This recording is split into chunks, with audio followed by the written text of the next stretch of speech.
This is the Man in Black. Here again to introduce Columbia's program, Suspense.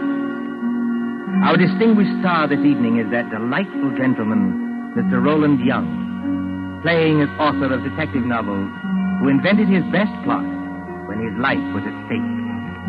With Mr. Young to play his long-suffering secretary is Miss Peggy Conklin. A story by John Dixon Carr in a somewhat lighter mood than is our habit, and called The Customers Like Murder, is tonight's tale of suspense. If you've been with us on these Tuesday nights, you will know that suspense is compounded of mystery and suspicion and dangerous adventure. In this series are tales calculated to intrigue you, to stir your nerves, to offer you a precarious situation, and then withhold the solution until the last possible moment. And so with The Customers Like Murder and the performance of Roland Young, we again hope to keep you in suspense. On a hot summer night in a village on the east coast of England, a famous writer of detective stories is dictating to his secretary.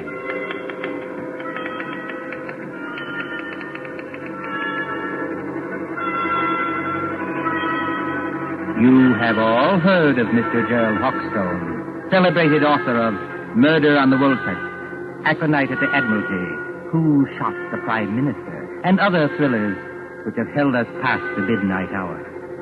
You have followed the exploits of Pendleton King, diplomat detective. Gerald Hopstone lives quietly at Deal with his friend Dr. Roberts nearby, in case he should need medical knowledge. And his pretty, if somewhat pert, Canadian secretary, Miss Patricia Phillips. Gerald Hopstone would be a happy man, even in wartime, if it were not for... You got all that, Miss Phillips? Yes, Mr. Hawkstone. Good. New paragraph. Yes, Mr. Hawkstone. At the head of the great banqueting table, comma, the Lord Chief Justice staggered to his feet, full stop. His face was a ghastly whitish color, and his eyes had become glassy. Is he drunk, Mr. Hawkstone? No, Miss Phillips, the Lord Chief Justice is not drunk. Sounds pretty cockeyed to me. For your information, Miss Phillips, the Lord Chief Justice has just been poisoned with curare because he discovered the identity of the master criminal. Is that clear? Yes, Mr. Hawkstone. But I wish you wouldn't do it. Do what? Well, in the last 4 books, Mr. Hawkstone, you have shot the Prime Minister, killed the Lord Chancellor with an axe, poisoned the Home Secretary, and blown up the First Lord of the Admiralty. Why don't you stop picking on the poor government and murder somebody else for a change? The Lord Chancellor, Miss Phillips, was not murdered with an axe. No, Mr. Hawkstone? Definitely no. He was beamed with the Great Seal and found dead on the Woolsack. And there's another thing, Miss Phillips. Whether you talk like this because of a dense vacuum in what we will charitably call your mind... Really, Mr. Hawkstone? Or whether you are really making out what you might define as pot cracks, I don't know. But I don't want any more of it, do you hear? Just as you please, Mr. Hawkstone. Oh, Lord, where was I? His face was a ghastly whitish color, and his eyes had become glassy. Sounds like me. All right. A single choking cry escaped his lips, comma, and his body crumpled to the floor, full stop. New paragraph. With one swift stride, Pendleton King had reached the fallen man. He can't have done that, Mr. Hawkstone. Who can't have done what? Pendleton King. What about him? Well, on the last page, you had him sitting at the foot of the table. So he can't get there in one stride. Unless you want him to sail across the room like a kangaroo. There are times, Miss Phillips, when I should like to poison you with curare and dance on your grave. I was only trying to help. All right, change it, strike it out. With hardly a second's delay, how's that? Comma. Pendleton King had reached the fallen man, full stop. New paragraph, quote. I feared it, comma, close quote, he muttered, full stop. Quote. Note the rigidity of the muscles, exclamation point. Note the characteristic odor of curare, which... That won't do, Mr. Hawkstone. Why not? Curare hasn't got any odor. Now there, Miss Phillips, you've really gone too far. But I can't help that. It's true. If you will permit the small vanity, I am noted for the correctness of my medical knowledge. Who is murdering the Lord Chief Justice, you or I? You are. But you might murder him properly. Curare hasn't got any odor. I say it has. And I say it hasn't. Listen, Miss Phillips. I propose to settle this rather childish dispute by going next door and asking Dr. Roberts. Will that convince you? Ferrari hasn't got any odor. Anyway, the Lord Chief Justice wouldn't be mixed up in any such silliness as this. Silliness, eh? Yes, I said silliness. Read your evening paper. The Lord Chief Justice is sentencing some American gangster who got involved in a robbery over here. That's the sort of thing he really does. You're very fond of these gangster reports, aren't you? Yes, I am, because they're real. Real? Fa! Don't you say fa to me. Merely remarking, Miss Phillips, that with your usual ingenuity, you sidetrack the argument. I am going to see Dr. Roberts. That's not necessary, of course. My own knowledge of poisons is as great as that of any doctor. Dr. Fa. And finally, kindly don't say fa to me, either. When I return, Miss Phillips, I hope to find you in a better frame of mind. Please observe that I, at least, have been able to keep my temper. Excuse me. All right. Go on. See if I care.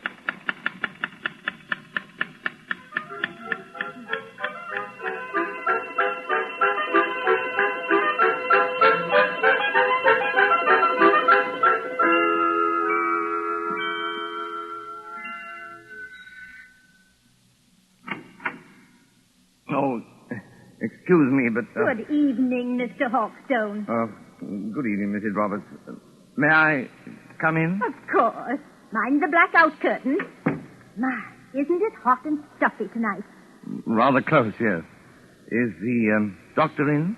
I'm afraid he isn't, Mr. Hopstone, but I expect him back any minute. Oh, out on a call? No, I'm almost certain he isn't, because that's his medicine case and stethoscope there on the table. I think he's just gone up the road to get some tobacco. Do you mind if I wait? Not at all. But you will excuse me if I run along. I promised Mrs. Anderson I'd drop in there. It's her neuralgia again, and I'm terribly late already. Don't let me detain you, Mrs. Roberts. Go right ahead. I'm afraid you'll have to wait in George's consulting room. I've got most of the house dark so I could keep the windows open. You know which room it is? Yes. Yes, I could find it blindfolded. Oh, and I wonder if you take the medicine case and stethoscope and drop them in the consulting room. George is so careless. He lets them lie about anywhere. Medicine case? Stethoscope, yes. As a matter of fact, I've always wanted to hang one of these things around my neck like this. Look almost like a doctor, don't I? Good night, Mrs. Roberts. Good night, Mr. Hopstone. See you later. Oh, so what I write is silliness, eh? And I don't know anything about poisons. And I call her Miss Phillips instead of Patricia. Ah, here we are. Now, where's that light switch? Good Lord. Come on in, Doc. Close the door. Who the deuce are you? You want to keep healthy, Doc? Just do what you're told. Come in and close the door. Is that by any chance a revolver you're pointing at me? Ain't no cigarette case. I'm warning you. Oh, I'm hanged. I've done it 1,000 times in stories, but I never thought... Don't drop that junk you're carrying either. You're going to need it, Doc, when you come along with me. Come along with you? Where? Just to see a guy, that's all. To see a... Oh, wait a minute. You don't think I'm the doctor? Now, look, Doc. I ain't got any time for gags, see? The boss says to bring you, so I bring you. There'll be a very sick man out there if you don't go. Yes, there'll be a very dead man out there if I do go. I tell you, old man, you're making a terrible mistake. Now, look, Doc. My name is Hawkstone. I live next door. I'm not a medical man, and Wait a I minute. never... Somebody's coming. Miss Phillips. Now then, Dr. Hawkstone, just look here in the encyclopedia. So you ain't the doctor, huh? That's done it. Just a real old-fashioned kidder, ain't you? Now, you keep quiet, lady. You know it's good for you. I know you. I've seen your picture. You're Big Louie Miller. Pretty smart dame you sure got that's here, him. Doc. Listen, Mr. Take Hawkstone. it easy, Miss Phillips. Big Louie Miller and Slats Kelly. Slats Kelly is the gang leader. Well, we're supposed to be friends of this gangster who's on trial in London now. But I hadn't heard they were in England. No, lady. Neither is anybody else. Now we're for it. Who is this dame, Doc? Your niece? No, she's my secretary. She doesn't know anything about this. She seems to know too much about it, if you ask me. Come on, lady. You're going with us. Going? Where? Just for a little ride, lady. Just for a little ride.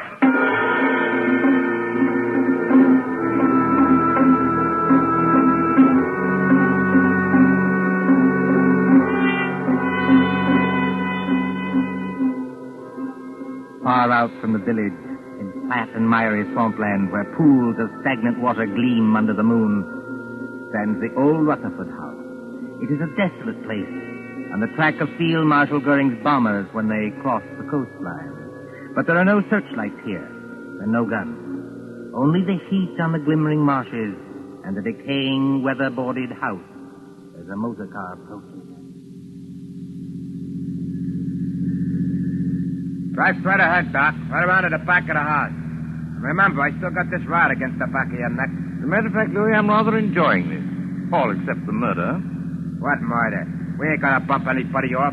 Maybe not you, old boy, but I am. Just wait till I get at your patient.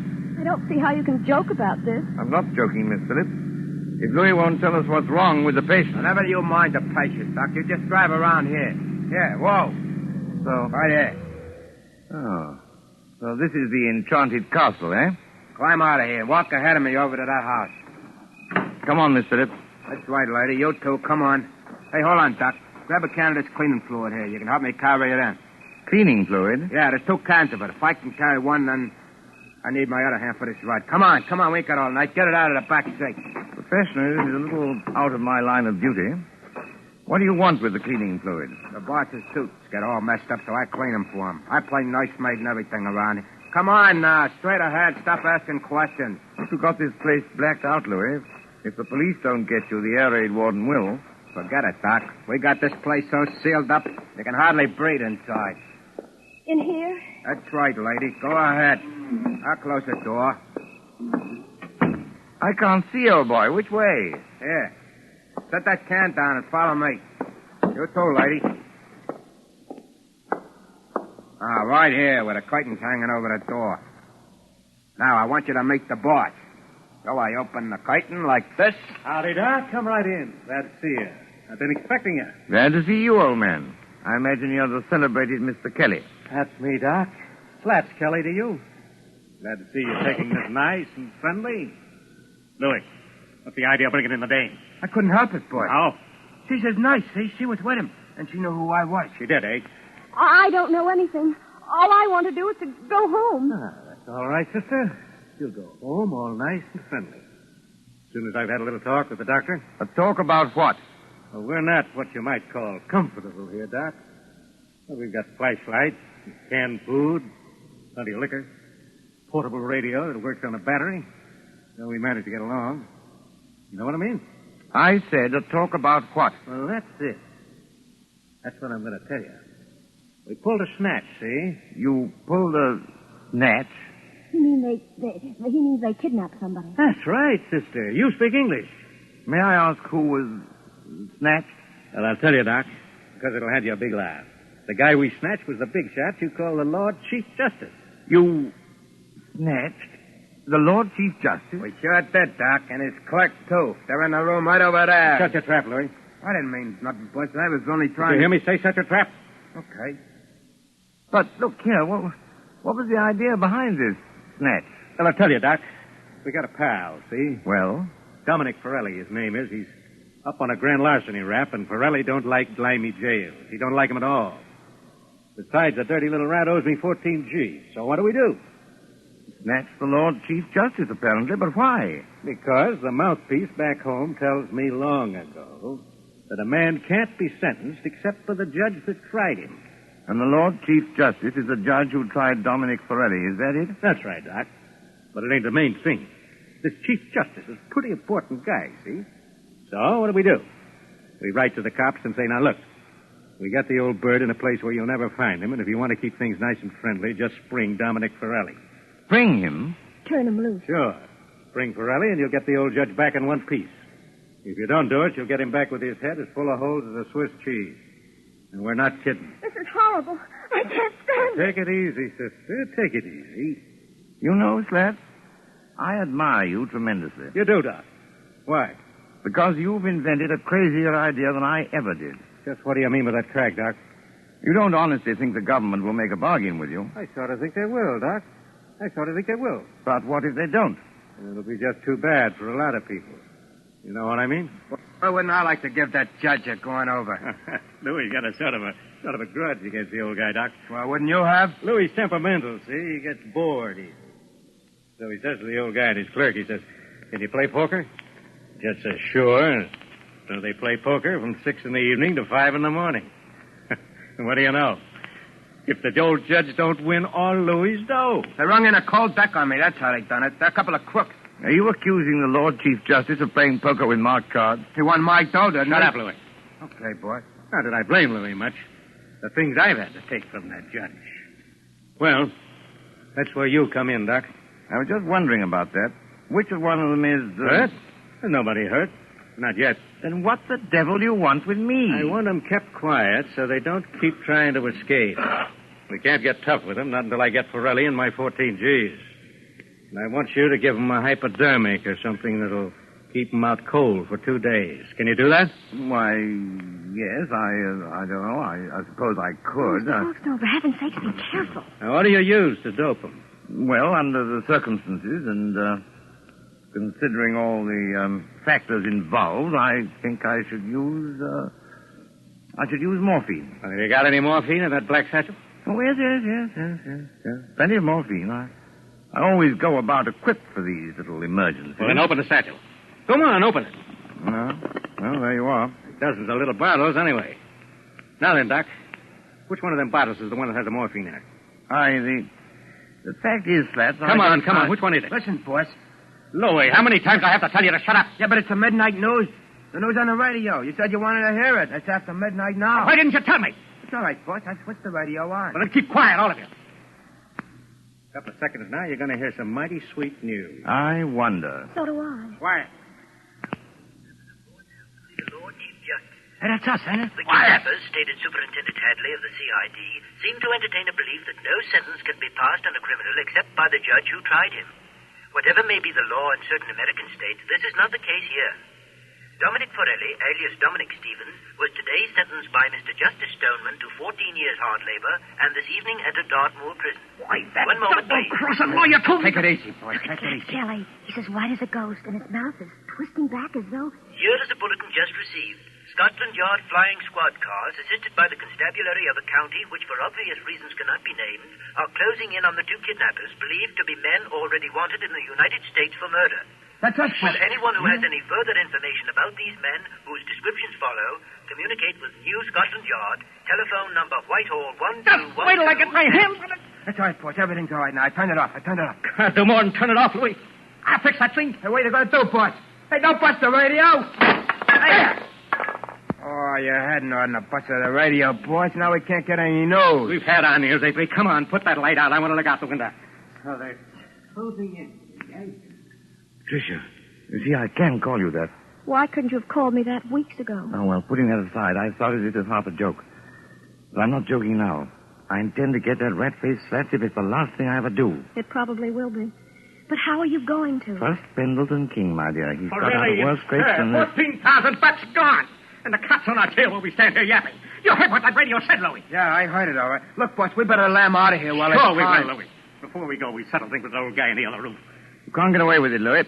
This is England. They'll hang you. So what? We got a murder rap facing the States, ain't we? And I just as soon hang as fry. What about you, Louis? You said it, boss. Let me take this rod of mine, stick it against the back of the old guy's neck, and... No. No rod. That's too easy.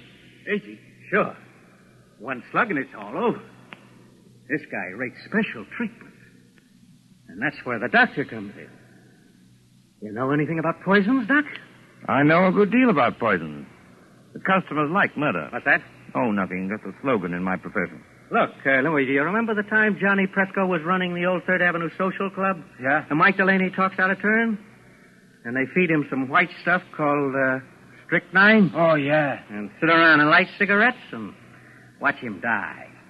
It took 4 hours, Doc, and you could hear the rats screaming as far as 81st Street. Now, wait a minute, Slats. You can't... I can't, huh? We'll see. You got any of that white stuff, Doc? Well, Come on, I you've might. got I something don't know. in that bag that'll make the old guy squeal now, haven't you? Why, yes, I suppose Well, I have, but... Listen, get this sure. You can do it the hard way, Doc, or you can do it the easy way. Louis gets to work on you. Maybe you'd be smarter to hand the stuff over right now. What do you say? Listen, boy. Listen. What's the matter, Slats? Troubled by the heat? It is hot in here with all the windows sealed up. That sounds like planes. It is planes. British planes going over to put the heat on Germany? No such luck, old boy. German planes coming to bomb us. About a dozen Heinkels, flying 20,000 feet up. Mm-hmm. Very keen ear, Miss Phillips. I'd say not over 15. That's the first wave set. There'll be another wave in a minute or two. But you needn't be alarmed. They're going somewhere else. They only... Duck, Louis, duck! The way I heard you forced them under the table already. Only a little visiting card, Slats, and fully a quarter of a mile away. Put out that light, Why Louis, and bother? pull that curtain back off the window. Yeah, but what's it? See what you can see. Okay. Do what I tell you, Big Luck. All right. They can't see a thing. The sky's as black as pitch. Oh, look over there. Well, what is it? It's a light, boy. Funny kind of a white light. Up there over the trees. It's not very steady. It starts and then dims, and then it starts and dims. Only a basket of incendiary bombs, Louis. Incendiaries, eh? What is it, Jerry? You got an idea? Louis, this is just what we've been waiting for. Those Scotland Yard cars are going to get held up until we can settle things with those guys in the other room. Come along with me. Why don't you two lugs get smart? Jerry. What's that? You don't want to have your neck cracked on a rope, do you? Or burn in the electric chair back home? What are you getting at? Why not take advice from somebody who's been killing people in a professional way for 15 years? I'm not in the mood for gags, Doc, but keep on talking. This Lord Chief Justice and his clerk, what do they look like? Well, the judge is a little guy with a bald head like me. And the other one is a big guy with a punch-drunk pan like Louis. Why? I thought so. I've seen their photographs. When the next wave of planes comes over, and it will, why shouldn't an incendiary bomb hit this house? You mean you think it ain't too safe here? Be quiet, Louis. Go ahead, Doc. In other words, you leave the Lord Chief Justice and his clerk tied up in the other room. Then all you have to do is to set fire to the place. Justice cheated, Medlington gangsters die and blaze. Jerry Hopstone, have you gone crazy? They may catch you eventually, yes. But it'll give you a few days' start. Hey, maybe you got something there, Doc. And it's got to look good. This house must go up like a piece of paper in a furnace, past any possibility of being put out. Yeah, and that's the catch. Why so? Well, this house is in the middle of a swamp, see? It's as damp as your own climate. You couldn't make it burn with a blowtorch. Oh, yes, you could. Aren't you forgetting the cleaning fluid? Cleaning fluid? In that other room, you've got 2 gallons of cleaning fluid. That's benzene, a derivative of petrol. Soak every inch of the floor of that room with it, every inch of it, mind, and the place will go up like tinder. Well, it's worth a try, Louis. Turn on your flashlight. Okay, boss. And, what about you two, Doc? Afterwards? We're accessories, aren't we? Are we likely to talk? Better put a couple of slugs in them, boss, and drop them on the road. What's 1 or 2 more bumps in a spot like this? Maybe you're right at that. Well, anyway, Doc, thanks for a swell idea. You heard what the doc said, Louis. Get going with that cleaning stuff. Both of you had better do it, I'm warning you. Oh, why? Hear that? Because there isn't much time. Here they come.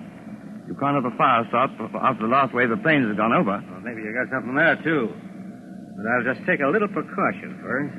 What are you going to do? These are handcuffs, sister. 2 of the neatest pair of cuffs we ever swiped off a dumb cop. Now, I'll just lock your arms around the back of the chair, like this. And the doc's arms around the back of his chair, like this. And we'll get going. Come on, Louis, through the curtain. Okay, I'm coming, boss. Bye-bye, Mr. Hawkstone, and your lady friend. Be seeing you in the funny papers or in the morgue.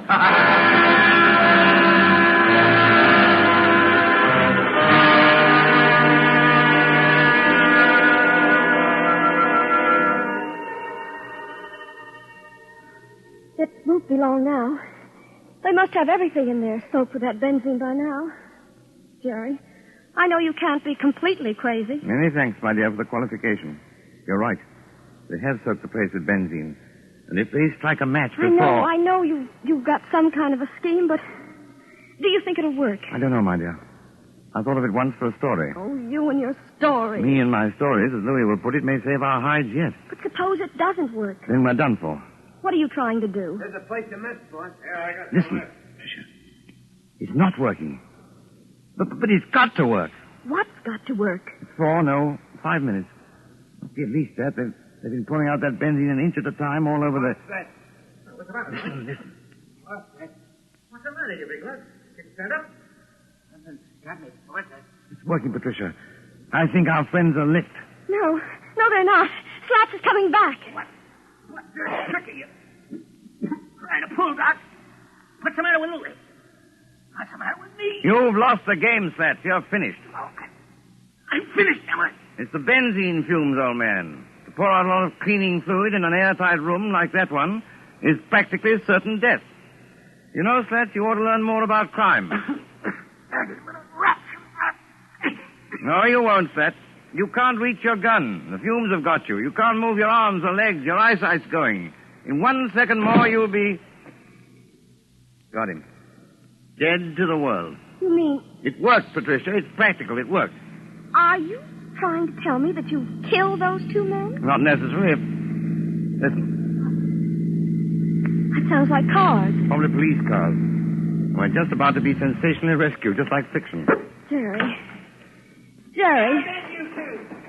Come on out of there. Come on in and get us, you lug. Oh, don't talk like Louis or we'll get a bullet through the head yet. Yes, that is a thought. We're prisoners. We're victims. This way, please. Mr. Sergeant, and I was never so glad to see a uniform in my life. Here now. What's going on in this place? Louis Miller knocked out in that room? And blimey, if it's not Slats Kelly knocked out in this room. Just a couple of mugs I polished off, Sergeant, all in the day's work. You mean they're dead? They'll be all right if you drag them out in the open air. Oh, I recognize you. You're the writer who was kidnapped tonight. Yes, and you will find the other snatches in that room. But first of all, have you got a key that'll unlock regulation police handcuffs? I certainly have, sir, and I'll get you loose in a jiffy. Never mind me, Sergeant. Never mind my handcuffs. Get this lady free. She's the one I'm concerned about. You know, that's awfully kind of you. It's something practically chivalrous. Chivalry, my eye. There you are, young lady. Have you got your notebook and pencil in that handbag? You don't want me to take dictation now? The true artist, madam, takes no account of time or place. Are you ready? Yes, Mr. Hopstone. Well, you admit now that my plot is practical. Yes, Mr. Hopstone. Now then, The Income Tax Murder by Gerald Hopstone, Chapter 1. But, Mr. Hopstone... Just as Big Ben was striking midnight, a hooded face looked into the window of the luxurious study occupied by the Chancellor of the Exchequer. Full stop. The hooded figure chuckled as it softly lowered inside the window a large tin of cleaning fluid. New paragraph. The Chancellor himself was hard at work devising a new scale of income tax. But, Mr. Hawkstone, that's a completely different story. I thought you were going to murder the Lord Chief Justice. Haven't you any professional taste? How can I murder the Lord Chief Justice? I just saved his life.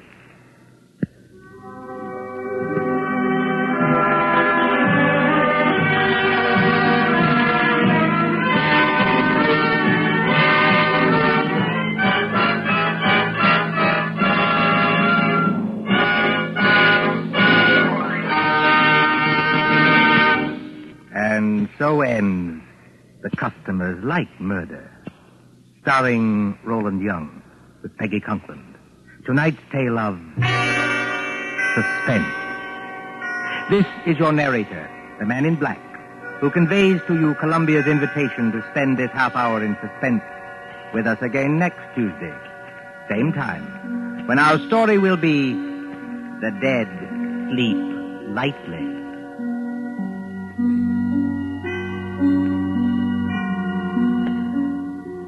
William Spear, the producer, John Dietz, the director, Bernard Herrmann, the composer-conductor, and John Dixon Carr, the author, collaborated on tonight's Suspense.